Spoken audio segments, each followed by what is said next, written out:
Bonjour, voilà, je voudrais réagir par rapport à ce qui s'est passé sur l'affaire de la PEPA avec la basse-cour à Saint-Benoît. Donc moi, ayant travaillé un peu sur le thème des basses-cours et les combats de coq à La Réunion, mais je voudrais aussi apporter mon expertise, en guillemets, sur le thème et en disant que le mouvement populaire est extrêmement important, mais aussi que si nous en avons des armes à donner à nos prochains décideurs, nos parlementaires de demain, pour aller combattre sur le thème, sur le sujet au niveau même du Parlement. Donc dans mon travail, on a démontré qu'en 1663, les premiers arrivants sur l'île, ils décident de peupler l'île. Donc nous l'avons en commun cette activité qui est le combat de coq, puisque il y a eu Henri Maestro, un historien qui a travaillé sur la Chine antique et qui démontre qu'en Chine, il y a des combats de coq bien avant Jésus-Christ. On a retrouvé un bas-relief, une stèle dans le sud de l'Inde, où ça témoigne aussi que les combats de coq remontaient bien avant l'époque de l'Antiquité. On a aussi des combats de coq sur l'Europe, à travers des mosaïques romaines, des amphores grecs, etc. On a un magnifique bas-relief sur le temple d'Angkor Wat au milieu du XIIe, XIIIe siècle. Et on a la bataille de Palnadu en Inde au XIIIe siècle où deux frères qui se disputaient le royaume et pendant quelques années de guerre. Et grâce à un combat de coq, ils ont pu résoudre le conflit à travers le divin qui allait décider qui avait raison. Donc le combat de coq est vraiment un truc ancestral et vraiment qui remonte depuis fort longtemps dans l'histoire de l'humanité. Ensuite, je voudrais parler aussi sur le fait que le poulailler, la basse-cour réunionnaise, pour moi, reste un emblème incontournable dans l'histoire de la Réunion, puisque la première ordonnance qu'on avait sur l'île, qui date de 1674, celle du gouverneur Jacob de la Haye, et dans l'article 19, c'est stipulé que chaque colon avait obligation d'avoir une basse-cour et d'élever tant de volailles, etc. Donc, dès le départ, dans le patrimoine génétique réunionnais, la basse-cour a toute sa place. Durant l'époque de l'esclavage, on sait très bien que c'était une époque très dure pour l'esclave.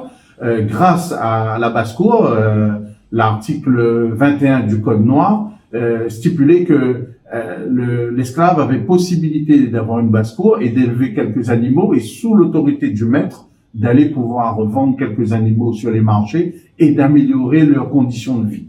Donc la basse-cour reste un élément de liberté pour ces esclaves. Le combat de coq, c'est un des sports, c'est le sport identitaire à La Réunion, que nous l'a pu remonter son introduction vers 1764.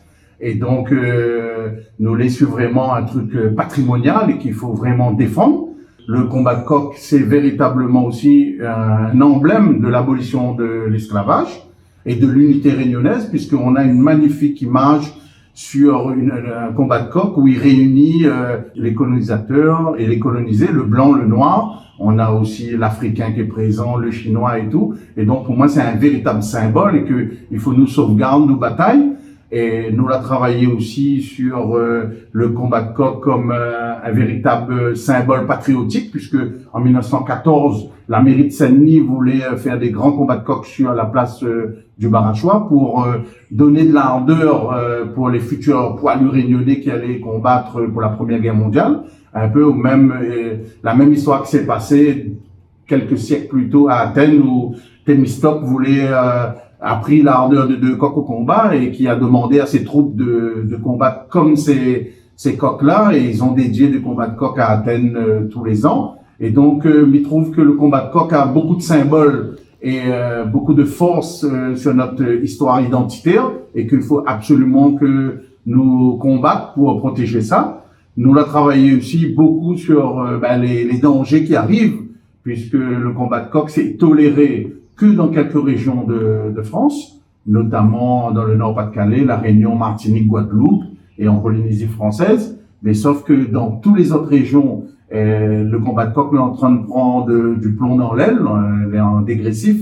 Et nous avons travaillé à La Réunion, nous voit que le combat de coq ici à La Réunion, ben, il est en train de fleurir partout, et que en 2020, on avait une vingtaine de ronds, là, nous en avons une trentaine, donc c'est vraiment une activité qu'elle est exponentielle, qui augmente. Et donc là aussi, ce dynamisme-là, il faut pas que Bana il casse. On a une épée Damoclès sur notre tête par rapport à cette activité, puisque depuis des décennies, on a des attaques surtout au niveau de la métropole, où tous les ans, il y a des manifestations contre les combats de coq. Et je pense que ici à La Réunion, si on se met pas en plan de marche, notre patrimoine risque d'être vraiment ébranlé et on peut même arriver à une extrémité comme ce qui s'est passé à Maurice, puisqu'il faut savoir, à l'Île-de-France, il y avait des combats de coq et ça a été interdit au début du 20e et aujourd'hui, même le coq l'espèce a disparu à Maurice. Donc nous, si le combat de coq s'arrête à La Réunion, il y a toute une race qui risque de disparaître. Et cette race-là, c'est à l'image de la population réunionnaise. C'est vraiment quelque chose à défendre.